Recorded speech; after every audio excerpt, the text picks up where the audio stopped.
Welcome to the 22nd episode of the second season of the Exit Philosophy podcast. I'm Scott MacArthur. He's Rich Griffin, and we are coming to you on Monday, June the 3rd, the Toronto Blue Jays, through a 16-game stretch against, air quotes, beatable teams. Now, those four teams, Tampa Bay, Chicago White Sox, they played two series against them, the Detroit Tigers and Pittsburgh Pirates. Only two of those four teams today, the White Sox and the Pirates, have worse records than the Blue Jays. And now the meat grinder of the schedule begins. The Blue Jays went 9-7 against the so-called easier teams. They are 2 games under 500. As we bring this episode to you today, Griff, we're about to find out what's real and what's not. Yeah, I think that the term soft part of the schedule, I think media, including us, coined that from last season when they took advantage of a stretch of 13 games in late August and early September, and they had all those kids from Buffalo come up and they performed well against bad teams. And so the comparison was that if the Jays do the same thing, they could have gone from 4 games under 500 to a couple of games over if they had been better than 10-6. 10-6 would have got them back to 500, which is acceptable. But as you point out, the stretch coming up, 23 games out of 26 in the month of June between with contenders, legitimate contenders, teams that are in playoff spot right now, plus the Boston Red Sox, who have been playing much better than expected. The only soft series is Oakland, and you better not be trailing in the 8th inning against the Oakland A's, because their back end of their bullpen is dynamic, and the guy throws 102, and we know how well the Jays are hitting flamethrowers. They're not. So we are going to, on this episode, we're going to get to Vladdy's move, if that's what we want to call it, because it's only one game so far, but move to third base, the domino effect and ramifications of that should it become more of a thing. Alek Manoah, a potential serious injury. Jordan Romano, potential serious injury. We'll deal with all of that. But first, shout out to the Edmonton Oilers. Love the fact that there's a Canadian team in the Stanley Cup final, not because I've got a maple leaf tattooed on my ass. I mean, it might be a Toronto maple leaf tattooed on my ass, but not because I'm just Mr. Canadian hockey fan, or I'm into those dumbass commercials that they're throwing in every second stop set on the TV broadcast. This is the year to cheer with the guy you usually punch in the face at the bar because he likes a different hockey team than you. No.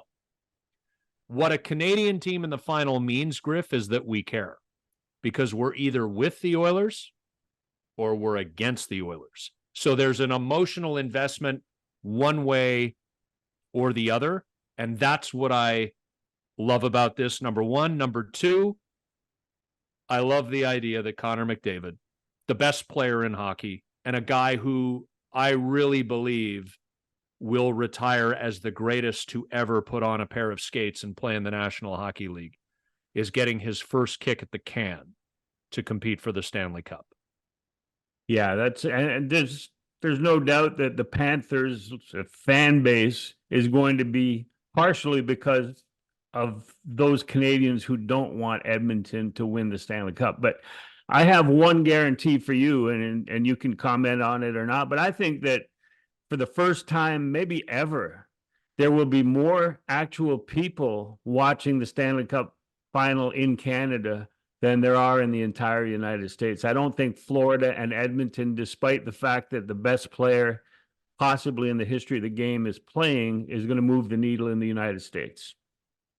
And you don't think the Florida Panthers have they don't even have a large fan base outside of that arena. You get outside the arena, and there may be as many people in Florida watching on TV as are actually in the stadium. Yeah, everybody in Florida is a Rangers fan because they've snowbirded down to South Florida, or they're a Red Wings fan, or they're a Bruins fan, or a Flyers fan, or whatever. And Edmontonians who go south to snowbird, they go to Surprise, Arizona. Right? Yeah. I mean, they stay out west. So I get what you're saying. And it'd be interesting to see those numbers at the end of the yeah, final. But for me, I'm going to be cheering for Edmonton because of the Canadian thing, because I'm a Habs fan and the Leafs aren't in it.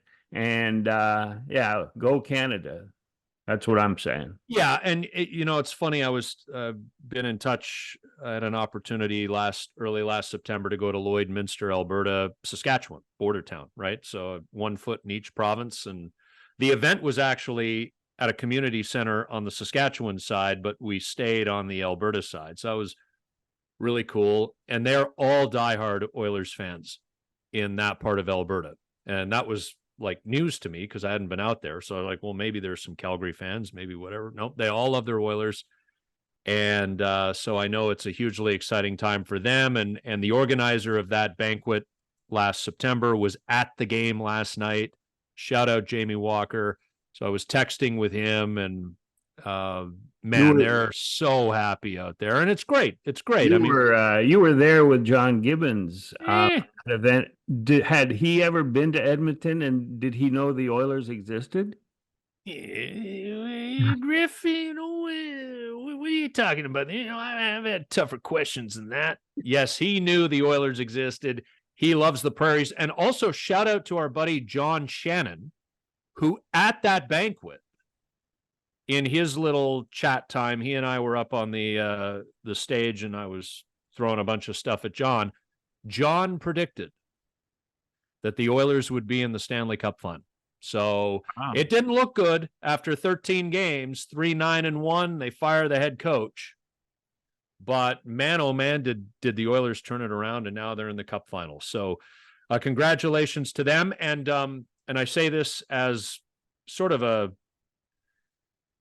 hockey fan who's a few degrees removed compared to where I used to be, but of course an avowed Leafs fan my entire life. Zach Hyman, when you add his regular season and playoff goals together, you get 68.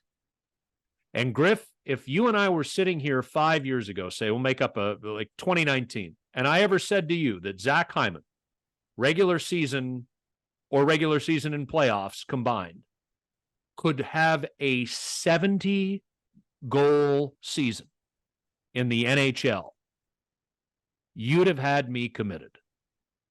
Oh, yeah. I was thinking that Padre might have been a better goal scorer at that point. That's how bad my hockey acumen is. Yeah. But you wouldn't have been wrong. He's got a chance to go past Austin Matthews, whose regular season 69 and playoffs was what, one? So 70 even. Yeah. So he's got a chance to eclipse that, and nobody would ever believe that. Even if you said, well, playoffs and regular season, there's no way, but it's happening. Yeah. So anyway, good luck to the Oilers. It starts Saturday night, and we'll see how it all plays out. But I think we'll all be locked in just because a Canadian-based team is in the finals, and it's always good when there's emotion involved. You may be a Flames fan, or you may be a Toronto Maple Leafs fan in the GTA, and the last thing you want is for another Canadian city to have bragging rights over the Stanley Cup, so you're not cheering for the Oilers. Whatever your reasons are, you're invested, and that's what makes it fun, especially when everything is on the line. Now, the Toronto Blue Jays. So we've dealt with the 9-7 run through the 16-game, air quotes, easy part of the schedule, and I actually just used air quotes. You could see that if you're watching on youtube.com/exitphilosophy, and no, that was not an excuse to get youtube.com/@exitphilosophy into my sentence, youtube.com/@exitphilosophy. But a lot has happened, Griff, as the tough part of the schedule now arrives, and it starts with a home series, 4 games, with the Baltimore Orioles. Begins tonight, Monday, June the 3rd. Continues with evening games Tuesday the 4th, Wednesday the 5th, And oh, by the way, youtube.com/@exitphilosophy. Griff and I will be live after Wednesday night's game with a live post game. youtube.com/@exitphilosophy, our second live post game of the season, and then a Thursday afternoon game because the Blue Jays need to fly to Oakland to begin their next road trip. So it gets serious now, and we're starting to see the experimentation, Griff. Vladimir Guerrero Jr. plays third base in the series finale against the Pittsburgh Pirates on Sunday. And there's a lot more than meets the eye here, because you might be average Jill or average Joe, and you're saying to yourself, well, there's got to be more than just we're moving Vladdy to third so that we can have Daniel Vogelbach, Justin Turner, and Vladdy in the lineup on the same day, because Justin Turner is a third baseman historically. So why don't you just play Vladdy at first and Justin Turner at third, and Daniel Vogelbach can be the DH? Why the maneuvering? You've got an angle on this, and I think your angle ties into my angle. So the floor is yours. Yeah, I think that, well, we know that Vlad Guerrero Jr. prefers to play third base. They asked him when he signed as a professional when he was 17 years old and was coming to North American pro sports. They asked him what his favorite position was, what he wanted to play, and he said third base. He played third base all the way through the minors, came up in mid-2019 and played third base. Then in 2020, he was being groomed to play first base. They would take him at spring training in the pre-COVID portion of spring training. They would take him to the backfield in Dunedin, and they would hit him ground balls at first base. And the plan was to get him to play that position in 2020. And then COVID hit. When they came back for the shortened season, he played first base for that entire season, didn't play any third base. But then he asked to go to the Dominican Winter League because he wanted to show the Blue Jays at the 2020-2021 offseason that he could still play third base. He wanted to play some third base in the Dominican. And he went down there, played a handful of games, came back, and obviously didn't get the chance in 21 or 22 to play anything but first base. I think, and the funny thing was that in the first 6 innings of the game on Sunday, he didn't get any chances. He didn't get any ground balls. He had played 2 innings and 2 innings in 21 and 22 at third base and didn't get any chances, any ground balls, any line drives, pop-ups. So he had played 10 straight innings since 2019. The last chance that he had was a ground ball starting a double play by Tommy Pham on September 27th, 2019. So it had been that long, but third base is still the position that he wants to play. The Blue Jays need to find out whether he can play third base at a major league average or above. He made a nice play going to his left, fielded the ball near shortstop, turned, took his time and made a strong throw. Ended up the game having 2 chances, 2 ground balls, handled them flawlessly. He obviously has a strong arm. We've seen that when he played first base. But there has to be a reason why they want to move him over to third base. And it's not the fact that they need room to play both Justin Turner and Daniel Vogelbach. If it is, then they're done. They're toast. If they believe that that is the reason that they want to make the move of Vlad over to third base.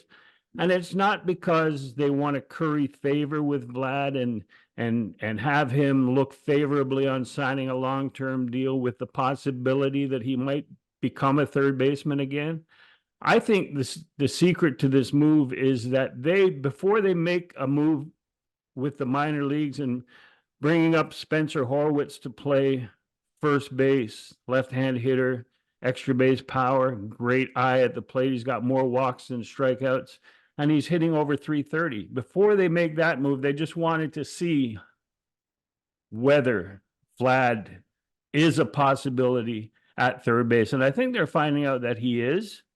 The enthusiasm is there, the athletic ability, the arm, everything that they really need, especially with a team that's struggling to stay in a race to compete. But I wouldn't be surprised if that happens shortly, where Spencer Horwitz comes in and like I said, it's not to get more playing time for Justin Turner, who can't play first base very well, and for Daniel Vogelbach, who's lucky still to be around. He's such a good guy in the dugout in the clubhouse. So look for that to happen.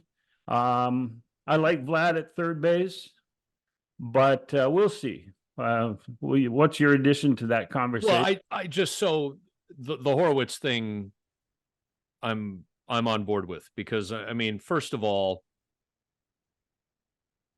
this team at the big league level in cutting it, and I know they took 2 out of 3 from Pittsburgh, which allowed them to end up over 500 in our 16 game, and you specifically, and I was on board with it, included the Tampa Bay Rays to make it a 16 game stretch against so-called beatable or easier opponents. But like, please, let's not be fooled about what went down against Pittsburgh. They won Friday night in 14 innings, which I didn't know that was possible, to play 14 innings in the runner on second base in extra innings era. Because, typically a team will score and then another one, one gets 2, the other gets 1, and the game's over, sort of thing. But it happened. And to the Jays' credit, every time Pittsburgh scored, they answered. And then Davis Schneider walked it off with the 2-run bomb in the bottom of the 14th. But let's be real. 1 run, 4 hits in the first 9 innings of that Friday night game. No Skeens, no Jones in the series. Then they got drubbed on Saturday, 1 run, 6 hits. To their credit, on Sunday, they fall behind 3-1. Pittsburgh with a 2-run, I believe it was top of the 4th. If not, it was the 5th. I don't have it in front of me, but it was a middle inning. 2 runs for Pittsburgh in the top half of the inning to turn a 1-1 tie into a 3-1 Pirates lead. Boom, the Jays get it right back. Daniel Vogelbach gapping one to put the go-ahead run across, and the Jays never looked back and won that ball game. But the offense, like, let's just not fall into this trap that everything is fixed. I also want to say that the Chicago White Sox, if you happen to be listening to this podcast and you are a White Sox fan who lives in the Chicagoland area and you voluntarily go to White Sox games, God bless you.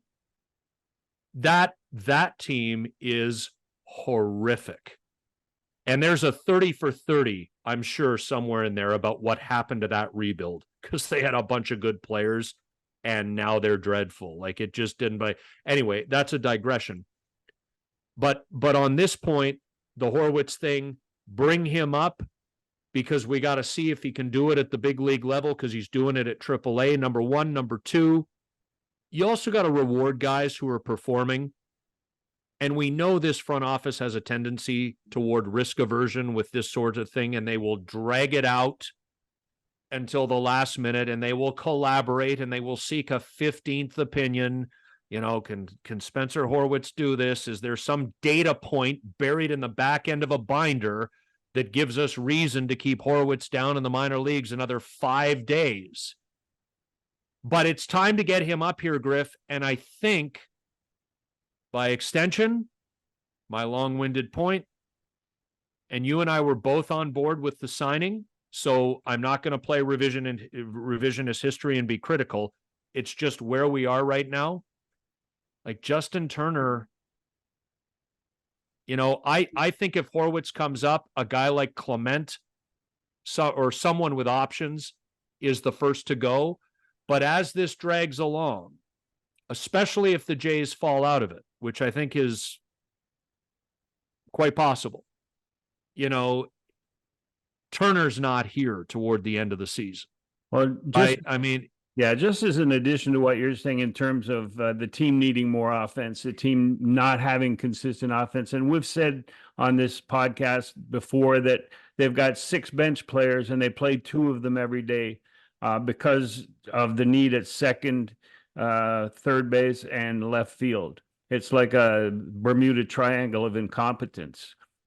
So what they need to do is find offensive players, and I think that they're narrowing that down now. I can see Davis Schneider becoming the regular left fielder, with Dalton Varsho playing center field, and Kevin Kiermaier getting an occasional start in center field, but being a late inning defensive replacement. So basically a fourth outfielder, which everyone thought he was going to be when he signed, not this past offseason, but the offseason before. And he's given them more than anyone anticipated. But it's time to forget about run prevention and let's try and get some run production. And to do that, you put Davis Schneider in left field, replace him late in the game when you have the lead, and you play. If you're playing Vlad at third, then IKF becomes your everyday second baseman, and Kevin Biggio becomes a classic bench player who can rotate through different positions, give George Springer a day off in right field, give IKF a day off at second base. And there's more clearly defined roles in a situation where Vlad moves over and they have everyday players in left field and at second base. And so I wonder then, like, is it a Clement who becomes the superfluous guy, or at some point it's a sunk cost? He's not hitting anymore. The bat speed's not there. He can't play third anymore. If Justin Turner could play third, he would have, and Vladdy would have been at first on Sunday. He can't really play first because he can't take short hop throws to our eyes. Like it's $13 million. You flush it. Like at some point, Griff, I mean, there's somebody here who's expendable, and I just don't see it. If it doesn't turn around soon for Justin Turner, it could be him. The other one is Vogelbach, who's looked really good for the last couple of weeks and is therefore playing more. But we know that a 2-week hot streak doesn't make a season. Plus, you in late innings, you still need to pinch run for Vogelbach if he's an important run, as you need to pinch run for Alejandro Kirk. But you can always have Jansen pinch run for Kirk. But I think in terms of who's expendable, who's first out, I think that it's got to be Ernie Clement. He's got no options left. But you just look at the end of Sunday's game where they made the defensive shifts, and for a year now, they've been getting late inning defensive alignment that doesn't include Davis Schneider in left field or at second base, because he's a liability pretty much at both those positions. Even though his bat plays to the point where he should be starting, he should be the leadoff hitter moving forward and will be. But Davis Schneider ended the game on Sunday playing second base with Ernie Clement on the bench. So to me, that indicated that there are no plans for Ernie Clement moving forward. If he clears waivers, because he would have to be designated for assignment. If he clears waivers, they could send him to Buffalo, and it's clear. The route would be clear. The route would be clear to bring him back up at any time. If he gets claimed, God bless him, he's still in the major leagues for some team. So it's not and I asked Clement whether he would rather be in the minor leagues playing every day and getting his 500 at bats, or a bench role in the major leagues where he hardly plays. And to my surprise, he said he'd rather be in the minor leagues. So it's a no lose for him. Moving forward, he's got more of a dream than playing on a major league bench. So I think that would be the first move. And the team, it's going to be a meat grinder of a June for them. We'll see how soon, if they do make the moves that I'm suggesting or that I'm saying they may make. But I think it could be in this coming week where they have to make up their mind. Yeah. And in totality, Griff, look, Vladdy may very well be a passable third baseman. You've talked about how it is his preferred position. And I get all that. And yesterday's experiment kind of had a wow factor. If you follow the people who report on the team, you know that Vladdy's been taking ground balls in infield practice at third base for a while now, so that this was foreseeable for people close to the team or people who would look at him taking ground balls at third and say, this is happening enough that it's more than just he's doing it because he feels like it. But in the totality of this feels like we're chasing our tail here. We went into the season without a defined starting third baseman. We went into the season without a defined starting second baseman. We're now into the season without a defined starting left fielder because somehow, some way, and for some reason, we projected Kevin Kiermaier, who had his best offensive season last year in about 5 or 6 years, was going to match that again 1 year older. And so it looks to me, it's all intriguing. It's all interesting. And you laid it out, and we've been having a pretty logical conversation about how all of this can work out. And it can. But at the crux of all of it, to me, is there's a little bit of chasing your own tail here because you didn't completely build a roster in the offseason. Ross Atkins and the front office were so focused on run prevention with pitching and defense that they just assumed that the young players would be getting better, that George Springer would rebound, that development internally would take care of the offensive end of it. And they were relying more on Vlad with being more of an extra base and returning closer to the 48 home runs or whatever it was that he hit. But that didn't work out. And now they turned their attention to the minor leagues and to the trade market, and there's nothing out there that is going to help them. I mean, I pointed out to John Schneider that, in Chicago, when they swept the White Sox, it was 26 hits, 20 bases on balls. That's 46 base runners. They only scored 15 times in 27 innings, and they left 29 runners on base in 27 innings. So, the problem is still the problem. You're not going to get 20 walks from good pitching staffs. And so you're going to be dealing with fewer base runners on the offensive side. So you better be able to cash them, and they haven't shown that ability, and it's not going to pop up now that the schedule is getting tougher. Right. So, and on Vladdy, on the offensive side of things, as we sit here today on Monday, June the 3rd, he has an OPS plus. So that is a statistic where the league average is always 100. Park factors, other things are involved in the equation. It's a math equation that you can't explain, I can't explain, other than all we know is the league average is always 100. Vladdy's OPS plus this year is 130. So he is a 30% better hitter than league average. That's very good.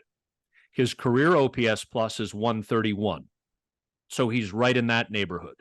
Obviously, his outlier was the 2021 season, where I believe his OPS plus was 167. So he's right in the neighborhood. But this is what stands out to me, Griff, in all of that. And we can talk exit velocity. I almost said philosophy.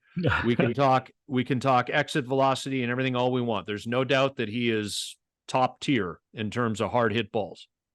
As we stand here, or in our case, sit here today, Monday, June the 3rd, 2024, more than 2 months of the season has been played. Vladdy's got 5 home runs and 10 doubles. He's got 15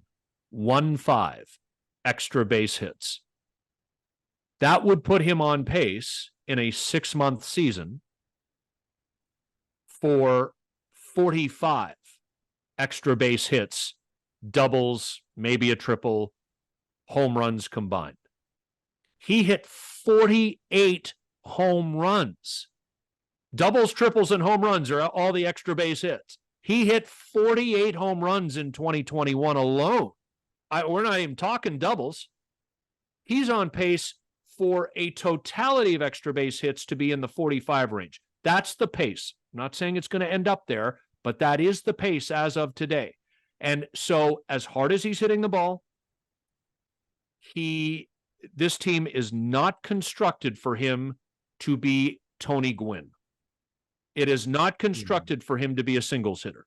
And it just isn't. You watch him play every day, and he's not Tony Gwynn. I mean, I would be more concerned if he wasn't among the top 5 in exit velocity in Major League Baseball, along with guys like Judge and Soto and Stanton. And there's a couple more guys you would expect to be up there and have far superior extra base hit numbers than Vlad, obviously.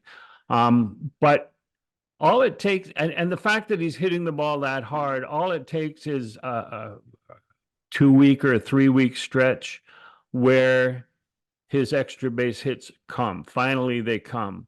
And so, it's unrealistic to think that by multiplying the first 2 months by 3, you'll come up with his numbers. And you admitted that was just what he's on pace for. You're not predicting. But my prediction is that he will go into a 2 or 3-week stretch where those numbers come up and people sort of forget the fact that he only had 5 home runs on, what date is it today? June 3rd. Yeah. So that's the least of the Blue Jays issues in terms of. Well, but Griff, I'll take your comment one step further. That 2 to 3 week period needs to happen now. Oh yeah, because it can't be September 10th to September 20th. Yeah, they are the inferior team against most of their opponents, not all, but most, over the next 3 or 4 weeks, and they are still sub 500 as we sit here today. If they are going to make a push, it needs to happen now, and they don't need to Phil Kessel this with Vladdy, where look at the 3-week stretch I had in mid to late August when we were 10 games out of the third wild card spot. Nobody's going to care by then. It needs to happen now, and it needs to happen against some of the better pitching teams, i.e. the better teams they're going to be facing.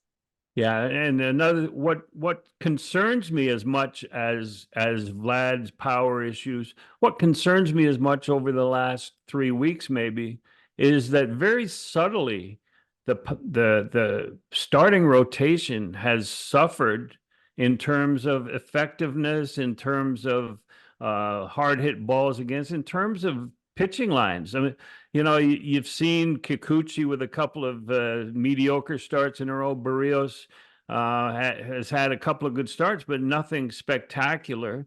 Gosman is always hit and miss. Bassett, and then Manoah being out right now. And I don't think, and as we discussed before, I don't think you can point to Manoah ever and say, if the Jays don't succeed this year, that it was because Manoah got hurt again.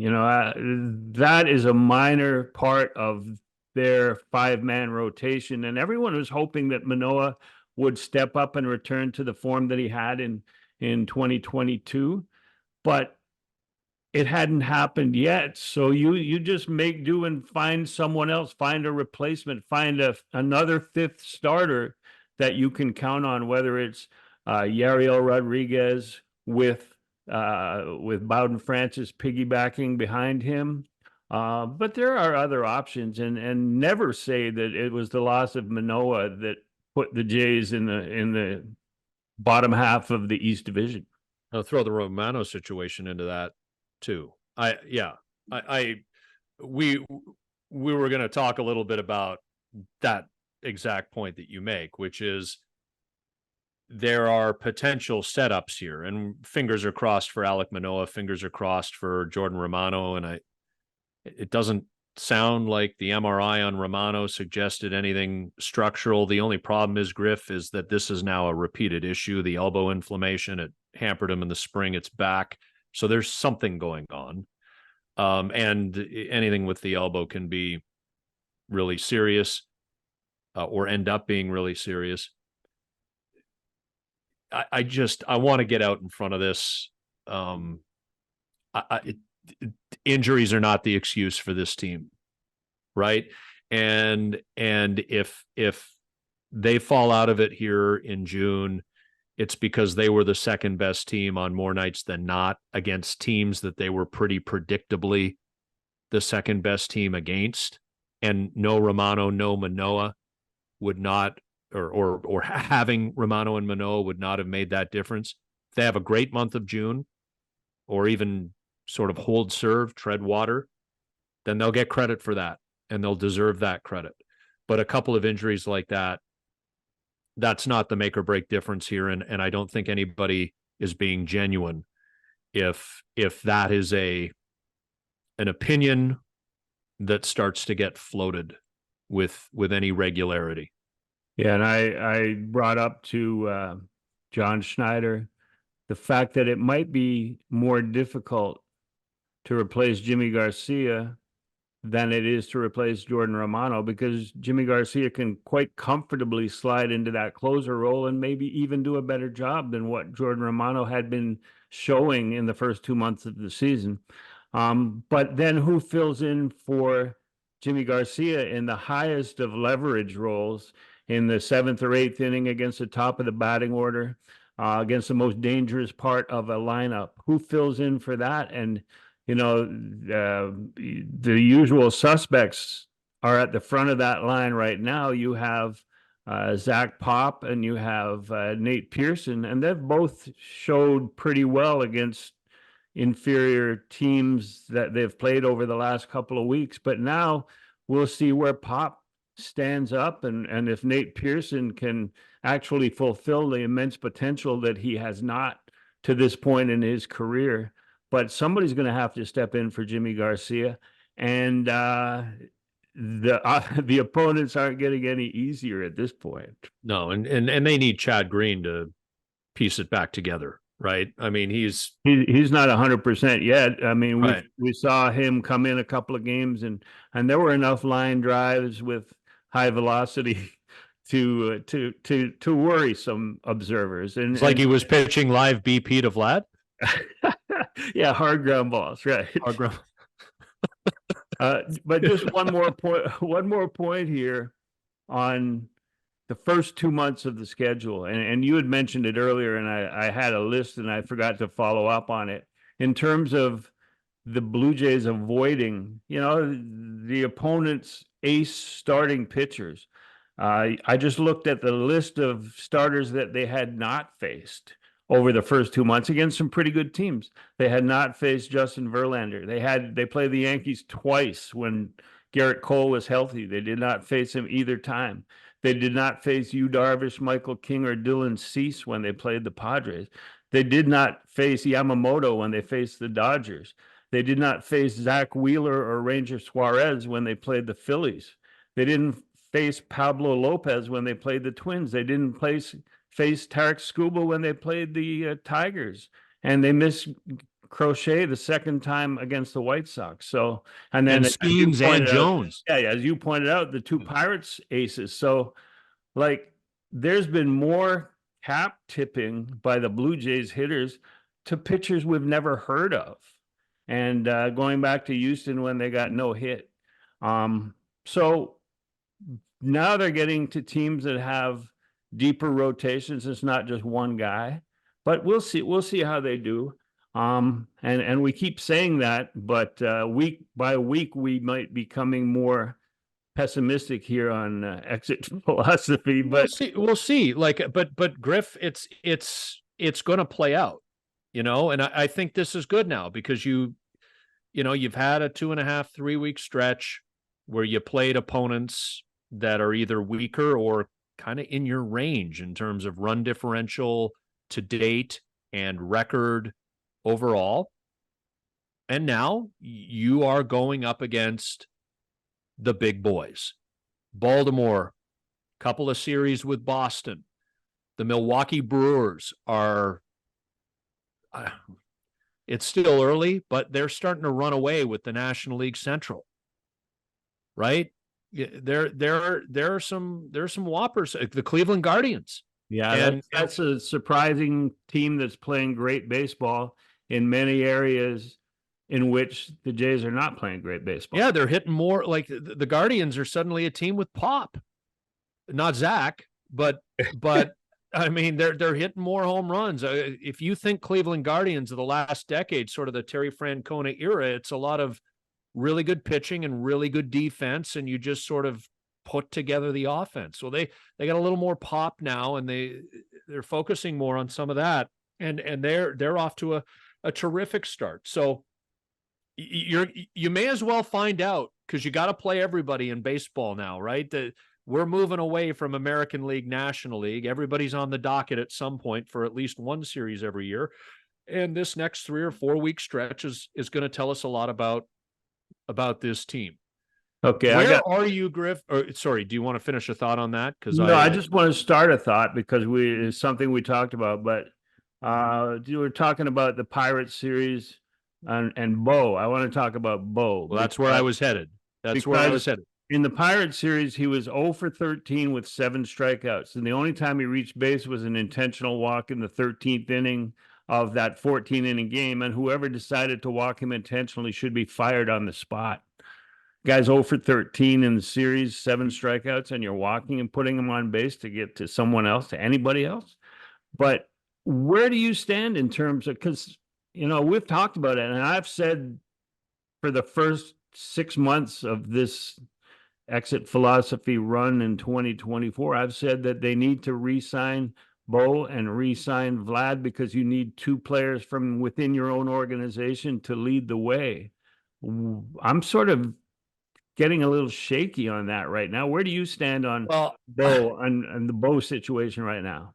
With me, I've been hesitant on both because not because I dislike Vladdy or dislike Bo by any stretch of the imagination. I just, it's not been clear to me for a while now, the term and the dollar number that fits for either of these players. Vladimir Guerrero Jr., if he's, let's make up a number, a $250, $300 million player, there's got to be more home runs. There just does. You can't pay for exit philosophy. Well, you can pay for exit philosophy. See, I did it. I knew at some point I was going to do it. I did. You can't pay for exit velocity unless you're paying on a projection. He needs to start hitting more home runs to be that big time player. With Bo Bichette, this is not about whether Bo is a good player or not. We all know that he is. But I keep coming back to, you've got a shortstop who we know works his ass off at his craft and has become a better defender as a result, but is still not a plus defender or an elite defender by any stretch of the imagination at the infield's most important position. And you've got a hitter who is bound and determined to just be himself. I mean, have at it, man. Be yourself. He's not going to take any walks, which means when he's in a slump, it's gross. He's not getting on base any which way when he's slumping. We have a tendency to overlook the first 4.5 months of the 2022 season when he was a completely mediocre, which is the actual truth of it, a completely mediocre hitter, but by the standards he set and the expectations and the requirements of the organization of him as one of its better players, mediocre means bad. He salvaged his 2022 season with a great final 6 weeks. For that, he deserves credit, but that's the totality of the 2022 season. We're now seeing a 2024 season that really has not gotten on track. It looked like it was starting to go there a couple of weeks ago, but he's fallen back into a slump here, and we're now more than 2 months into the 2024 year, and it hasn't been good. My concern, and this is strictly observation, Griff, is that, and I'm, Bo cares, and Bo works hard and is dedicated to his craft. So this comment I'm about to make has nothing to do with his effort. But I think we can all relate to this in our lives. Just because I'm trying my best doesn't mean you're getting my best. And I can look back at times in my radio career, and there's one particular stop that stands out for me. It shall remain nameless, but anybody who knows me well knows what I'm talking about. I always tried my best, but the best version of me wasn't there every day because I just didn't like where I was. And when I watch Bo, I don't see any joy anymore. I don't see a guy who is kind of bright-eyed and coming at it. And Bo set that tone for himself. So when there's a deviation from that, I'm working off of what we've seen from Bo versus what we see now.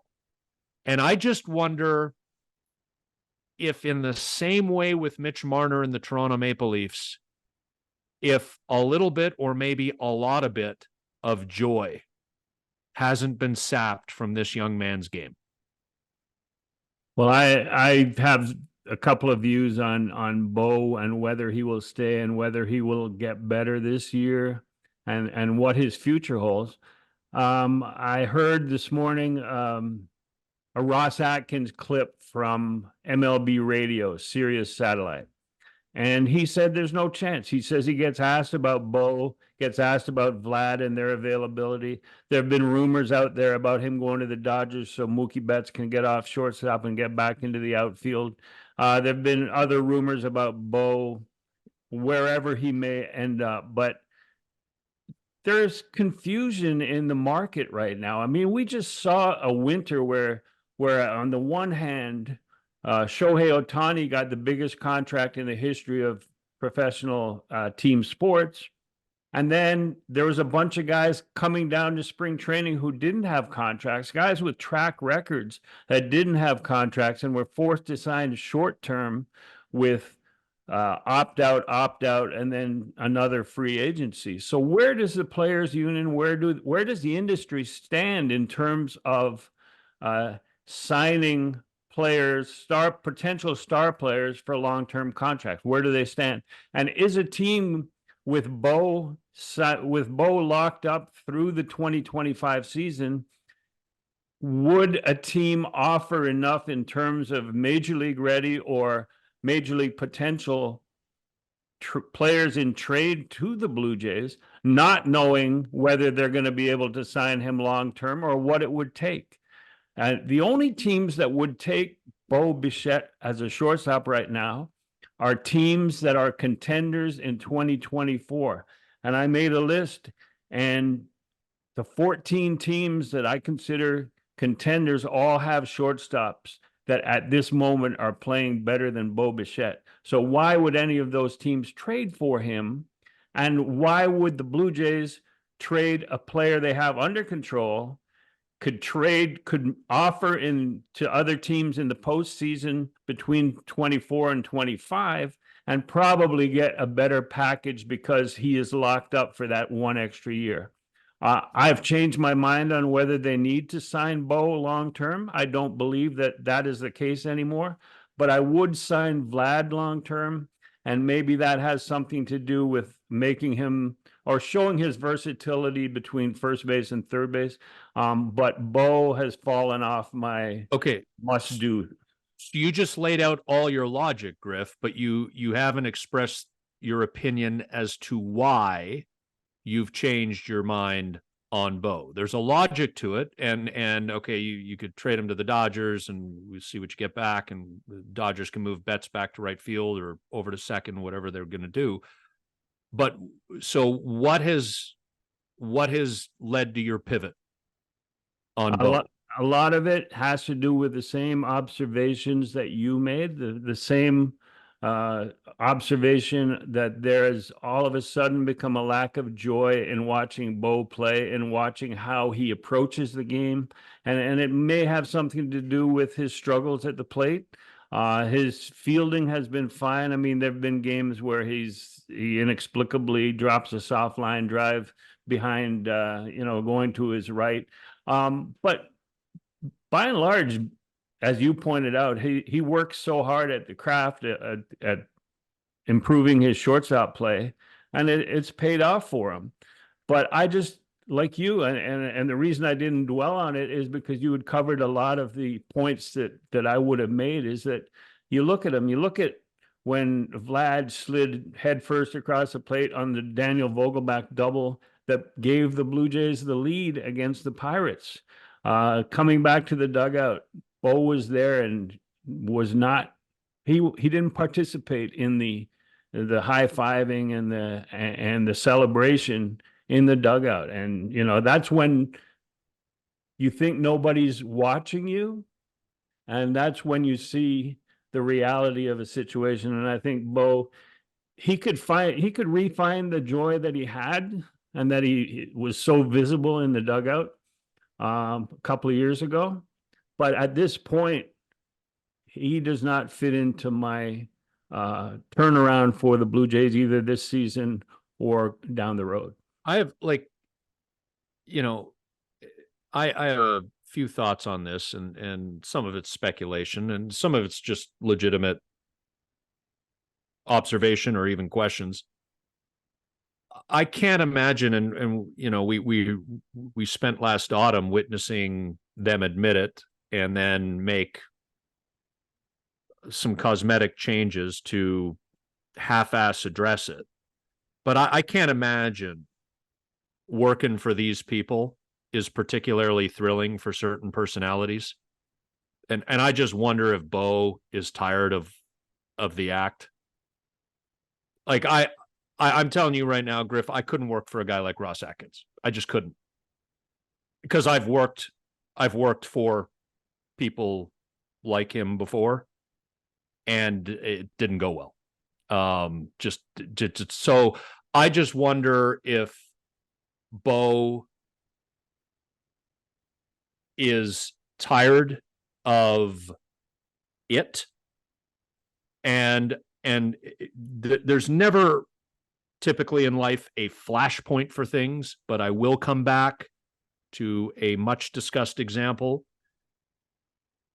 And the reason I'm coming back to this one is Bo was pretty clear in his comments last October that things weren't right and that a lot needed to change. I just wonder if that Minnesota playoff series and how it played out, he's like, this is exhausting.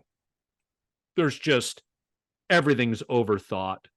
I've talked to people who have worked in uniform for that front office, and it was hell to try to make a minuscule roster decision for the 25th or 26th player because you needed to send somebody out because they had thrown 4 innings of relief and weren't going to be available for 3 days, and they had options left, and you needed a fresh body because you just played 15 innings the day before and you were traveling. And it's like, we just got to make a decision to get a human being into the next city to wear our uniform tomorrow as our 26th player, somebody we could use if it came to it. And it's just, I just wonder if all of this has exhausted him.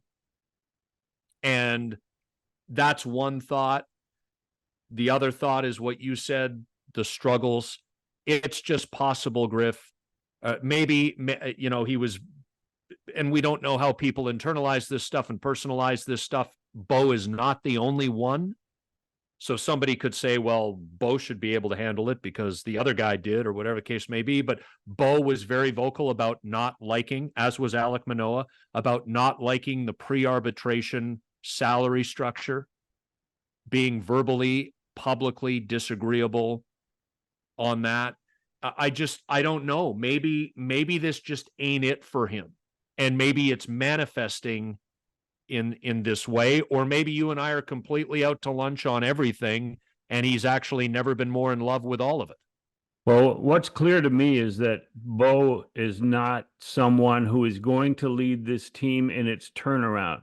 He may follow and excel and become that player again after they start the turnaround, but he's not going to be the player who leads the turnaround. And is that a guy that you want to sign for the next 5, 6, 7 years? I mean, to me, it's like the difference between Jack Morris and Roger Clemens. Roger Clemens was always looking for the next stop where he could win, where they would carry him to a championship. Jack Morris always was looking for the next spot where he could lead them to a championship. And is that Bo? Is that the difference between Bo and Vlad? And we're not sure about Vlad, but his joie de vivre of playing baseball is still there. And Bo's seems to have sunk with the fortunes of the Blue Jays. And it's possible if they have a great June why am I laughing? If they have a great June and it starts to could. turn around, that Bo will turn around. But if you look very closely, it won't be because Bo's turnaround led them. It will be because the team's turnaround has dragged him. And all of a sudden it could get into August and September and Bo's at the front leading the charge.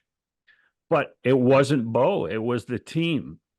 And Isn't it interesting? yeah, that would be a reason for me to think twice about a long-term deal. Isn't it interesting sometimes about parallels in life or parallels in sports? I mean, I feel like you and I could replace the name Bo Bichette with Mitch Marner and the Toronto Blue Jays with the Toronto Maple Leafs, and have now maybe some of the factors that we aren't necessarily privy to are different.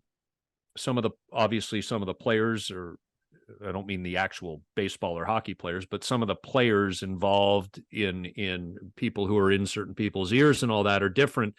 But I can see parallels. Yeah, no, that's a good point, You know? because there's a lot more people that think that Mitch Marner is right up there at the top of the talent level who don't think that he is the best player to have on the team. I mean, there's that comparison, and it's the same. Yeah. I mean, unquestionably elite level talents, both of whom play for teams in the same city, which both have sharded themselves in the playoffs at every opportunity they get, and both of whom observers would argue could have done, should have done, were capable of doing more to get better results or to contribute to the getting of better results for their respective teams, neither of whom appear to be exuding much joy right now. The one thing Bo Bichette, at least to my knowledge, has not done that Mitch Marner spent most of the last year doing was accusing the media. And we know that that's usually a sign that there's other stuff going on, and I'm just going to throw stuff back in your face to put you on the defensive and try to call the dogs off, when really all you're doing is just isolating the focus on yourself more, because now you're creating sort of a showdown with the people who write and report and express opinions. But it's an interesting time. I don't know. This is the thing for me, Griff. Speaking generally now about the Vlad and Bo situation and where this team is at, to me, this is all a mess. They're 2 games under 500. They're about to go into a really difficult month, and they haven't won a playoff game in the so-called Vlad and Bo era. They may not make the playoffs. They are a greater likelihood to miss the playoffs this year than to make them as it stands right now. And then they've got those 2-star or should-be star players, Vlad and Bo, set for free agency in the autumn of 2025. And I can't decide what the right term or right dollar is for either. I don't have a sense of what either player really actually is. It is a really weird. It's all just weird, man. Like it's bizarre. It's uncomfortable, actually. Yeah, and you look over your shoulder at AAA and AA, and you don't see a lot of guys knocking on the door, pushing to get spots in the major leagues. And we talked about Spencer Horwitz, and that's a bit of a reach. He's got some great numbers, and he's not a kid. I think he's 26. So, and stuff like Davis Schneider being 2 months older than Vlad, and everybody looking at Davis Schneider as the golden boy, the kid that's going to lead. He's older than Vlad, Now, service time related, though, right? Familiarity. Yeah. The familiarity is a lot more recent. But in a month we may be talking about this situation Well, I don't think it'll be a 500 month. They'll either have to be better than that, or they'll go right in the tank, and we'll be talking sort of winding to the trade deadline and wondering what they're going to do there. But yeah, the Vlad and Bo situation. If Ross Atkins is correct, and he should be correct because he's pulling the levers here, uh, if they're going to not be traded, then we'll be talking about that all season and into the off season. But Griff, he's also not going on MLB Network radio the first week of June and saying, "Oh yeah, for sale signs on the front lawn." Like if he did that, you can look at me if you're watching on youtube.com/exit velocity. I got enough product in my hair, Griff. You light a match within 20 feet of me, and this whole thing is going up.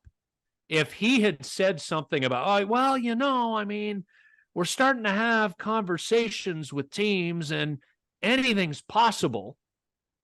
What the hell reaction would there be in the It might light a fire under and set your head on fire. Yeah. Light a fire under some of the guys in the clubhouse.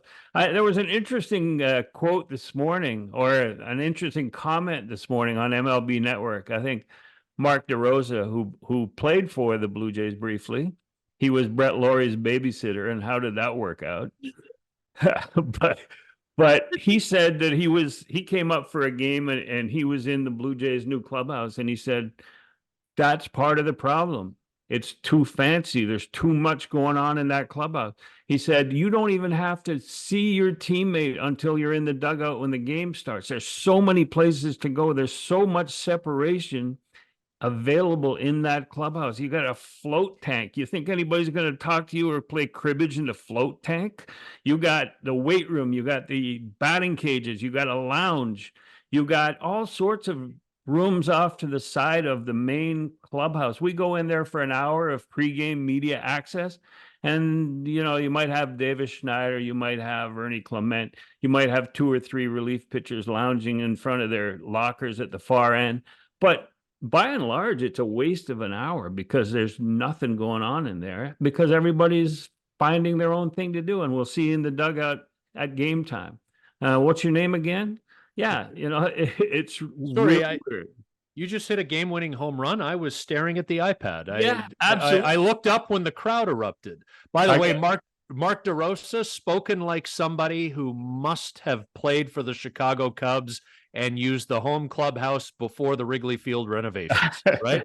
Absolutely. You put on your jersey and you accidentally elbow your locker mate in the face.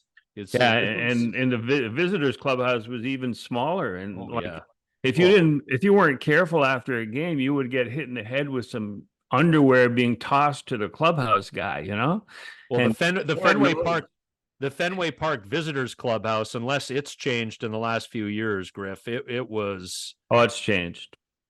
Oh, has it? Yeah. Okay. Yeah. So it's gotten better.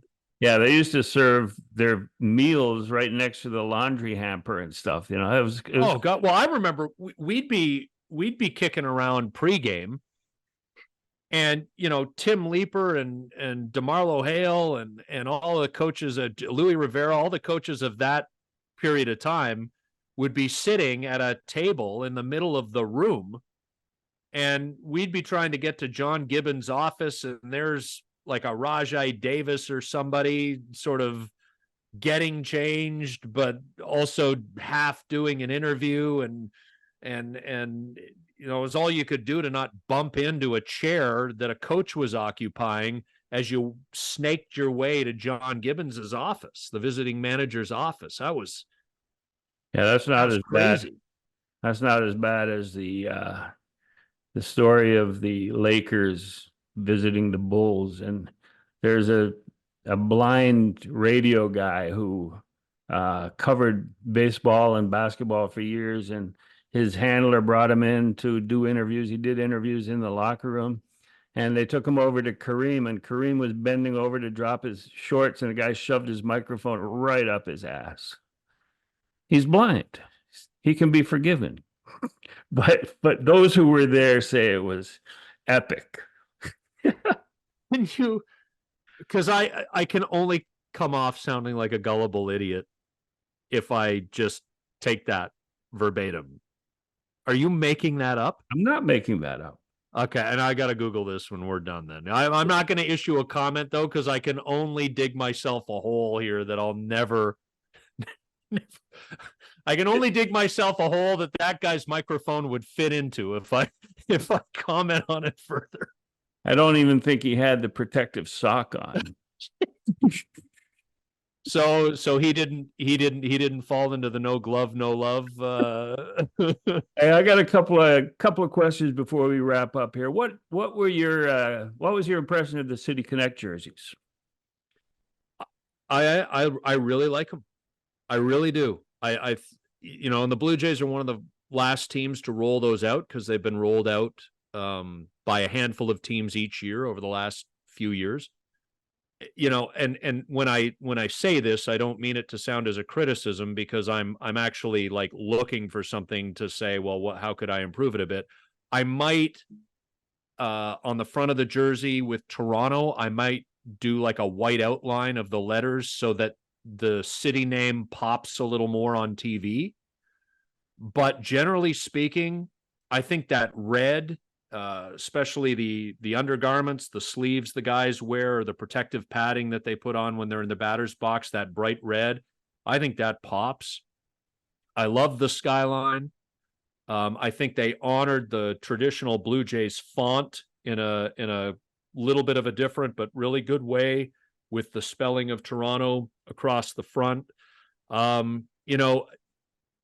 a whole conversation to have about the whole City Connect idea.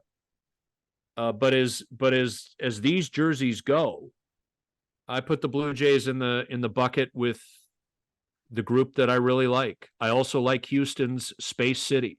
I like the Chicago White Sox's South Side. Those are two that jump out to me that I really like. As crazy as it may sound, I like the San Diego Padres pastel deal because it's so different from their brown and yellow. The Blue Jays are right there with all those. I'm a fan. I like them. How do you feel? Yeah, I like the hats when I first saw them, and the jersey. I'm impressed with the amount of thought that they put into it, because the Blue Jays sent out an email that had a description of why certain things were included and how subtly they paid tribute to different things. And I thought that was a good touch. It showed that they were really thinking hard about the design and about including as many City Connect items as they could. And I like the jersey. There are those who complain that you can't see the numbers, but like numbers used to be when they first came in, so you could sell your programs at the ballparks. I mean, if you can't recognize a player on your home team from the way he walks and carries himself, if you can't look up at a scoreboard and see who's batting and who your players are at different positions, there's enough information around the ballpark that the fact that you can't read the numbers from the press box doesn't seem like a major factor. It doesn't seem like something that should write off the whole thing. Yeah, and like if you're thinking about it from a broadcaster's point of view or what have you, baseball doesn't move at a pace the way hockey does. So if you can't see the number 20 or 22 or number 2 or number 6 on the back of a hockey player, and the puck is moving from guy A to B to C to D in a really quick sequence, and then it's intercepted and back the other way and all this and all that, that's harder. But in baseball, I know who's standing out there in left field. I know who's out in center and right. I know who's in the batter's box. I know who's on the mound, etc. So yeah, I think that's no big deal. And before we wrap it up, I just it's not something we talked about before, but I'd be interested in your opinion on Major League Baseball finally including the Negro League stats and changing all the career leaders and whatever. I have an opinion, but what's yours on that? Mine is I'm fine with it. And somebody, so I'll create the arguments against it so that I can respond in kind. So Josh Gibson, for example, is now baseball's all-time leader in a bunch of categories. Well, how can we be sure that Josh Gibson is as great as, well, how can we be sure that any of the white players who played in Major League Baseball would have been as good if every American from any background had the equal opportunity to play in Major League Baseball before integration? We can't possibly know. And I also think it would be pretty ignorant of us to say that Josh Gibson faced inferior competition. Well, I don't know. There was a league for black players because white assholes wouldn't allow black players into the league. And Josh Gibson, using him as the example, isn't the only one who could have played in Major League Baseball, as we have witnessed in the decades since integration. So, I really think it's tearing down the entire hierarchy here and just acknowledging that if you were a damn good baseball player, you would have been a damn good baseball player if everybody was allowed equal opportunity to play in the same league. It's no different now, right? Barry Bonds, however you feel about his PED use or what have you, or even if you feel it's alleged PED use, is one of the greatest hitters to ever live. And he would not have had the opportunity to play in Major League Baseball if this was 1946 or earlier, right? So that's my stance on it. And as white people, we should take a little bit of humble pie and just understand that things were pretty effed up back then. And we got to learn from history so that stupid stuff doesn't happen in the future, baseball or otherwise. Yeah, I more of a, I mean, obviously I'm a traditionalist, 52 years in the major league game, in and around the major league game. I remember when they took 2 RBIs away from Hack Wilson and they made it from 191 in a season being the record to 189. And the big to-do there was about that, and the fact that how can you do that? That's been a record that stood forever. So there's that in terms of the argument against. And I would suggest that people are always going to remember the numbers they want. I remember Babe Ruth 714 home runs, Hank Aaron 755, but I couldn't tell you off the top of my head what Barry Bonds' record is, and that's number one in baseball. I just don't know what that number is because it's never stood for anything in my mind because of the steroids and stuff. But the caveat that baseball issued is that we don't have all the box scores. We're doing this ahead of completion. So these numbers are fluid. To me, I would have liked to see all of the Negro Leagues players included in the Baseball Reference and all of the official publications, and that those numbers be there, but not for the moment anyway, change the all-time rankings, but just recognize all of those players and their numbers as they stand right now. And then when you, as an industry, if baseball comes to the point where they go, okay, we've done everything we can, we've scoured every newspaper, we've looked at records, we've gone to museums, and now we're satisfied that we have it, then I would change the numbers. And that's the way I'm not. And to recognize them is important, as you pointed out, in terms of not being allowed to play until Jackie Robinson played in Montreal in 1946. But what does that mean for Japanese baseball? And what does that mean for the World Hockey Association? And what does that mean? Because they're all major professional leagues, but again, it wasn't a race thing in any of those. So I would recognize them on Baseball Reference and all of the necessary MLB publications, but I would wait until the research was finalized before I would change the career stats. Yeah, no, but I think we're generally on the same page. I'm but a I just Wilson fan. Yeah. What's that? Yeah, Big Hack Wilson fan. He was a Big Cubby, wasn't he? Yeah, he was. Hack Wilson absolutely was a Cubby. And he was probably on those teams like Gabby Hartnett, Homer and the Glowman. Remember the Homer and the Glowman, or reading about that? Well, I'm not gonna. You and I don't remember that, Griff. We weren't there for it, but yeah, long time ago. It would have been so cool. I think Hack Wilson playing every day at Wrigley Field, and it was all day games, obviously. It was all day games everywhere, but he was hung over every game he played in the outfield. So that makes it amazing that he was able to perform to that level. And he was in a stupor one day in the outfield. I'm not sure that this story matches up with the authenticity of the Kareem story, but the pitcher got upset and fired a ball off the fence when he was removed from the game, and it woke Hack up out of his trance, and he went and chased the ball and fired it into second base. He thought the ball was in play, but that could be not true. Yeah, it's a legend. It's a legend. Well, it sounded like Hack was a bit of a legend. And on that, I think we've hit our limit. Well, yes. So let's just make sure that everyone knows. If you're listening, you know what's up. YouTube.com/@exitphilosophy. That is where Griff and I post the video accompanying the audio versions of this podcast, and also where we do some selectively live Blue Jays postgame shows.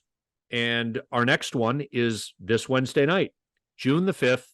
We'll hit the airwaves, for lack of a better way to describe it, a couple of minutes after the Blue Jays Orioles game concludes. So please, Jays and O's, don't go 14 innings. I'm working with the Atlantic time zone out here, so everything's an hour later. We don't need this starting at 1 a.m, my time. But we will be live, youtube.com/@exitphilosophy, after the Blue Jays and Orioles game on Wednesday night, June the 5th. We'll be live a couple of minutes after that game ends. Griffsthepitch.com is where you can get all of Griff's work, multiple weekly columns, a weekly MLB Power Rankings column, conversations with current and former Blue Jays and former Montreal Expos. Those are all archived. And so there's a long list of them now. They're great chats. I encourage you, if you haven't, to go and listen to those. And you can get the Exit Philosophy podcast as well at griffsthepitch.com, and throw Griff a subscription. I know as he sits right here, he would really appreciate it. So we will talk to you Wednesday night, live after the Blue Jays game. And as this podcast goes, we're on schedule to be back with you next Monday after 4 games for the Blue Jays at home against Baltimore, and then 3 on the West Coast against Oakland. Thanks, Scotty. Thanks, everyone, for listening, and we'll talk to you Thursday. Or Wednesday, right? Wednesday night? Yeah. Right after the Blue Jays game. Right after the Blue Jays. Wednesday night. Thanks, everyone.